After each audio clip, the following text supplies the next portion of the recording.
ఈరోజు కమలాపురం నియోజకవర్గానికి సంబంధించిన శ్రీ షేక్ ఇస్మాయిల్ గారికి వైఎస్ఆర్సీపీ మైనార్టీ సెల్ రాష్ట్ర ఉపాధ్యక్ష పదవిని ఇవ్వడంతో కమలాపురం నియోజకవర్గంలోని కడప వైఎస్ఆర్ జిల్లాలో కూడా ఒక గొప్ప సంతోషకరమైన వాతావరణం ఉన్నది. షేక్ ఇస్మాయిల్ గారు తనకు ఈ పదవినిచ్చిన ముఖ్యమంత్రి గారికి కమలాపురం నియోజకవర్గ ఎమ్మెల్యే పి రవీంద్రనాథ్ రెడ్డి గారికి మనస్ఫూర్తిగా ధన్యవాదాలు తెలిపారు. పార్టీ కోసం, పార్టీ గెలుపు కోసం తను ఎల్లవెల్లలా అహర్నిశలు కృషి చేస్తానని ఇస్మాయిల్ గారు తెలిపారు.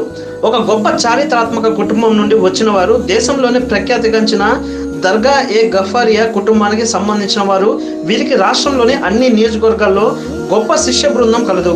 ఇతర రాష్ట్రాల్లో కూడా శిష్య బృందం కలదు.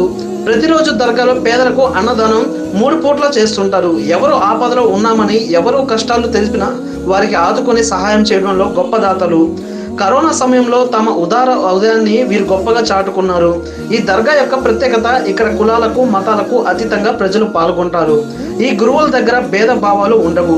ప్రతి ఒక్కరిని తమ సొంత మనిషిలాగా ఆదరిస్తారు.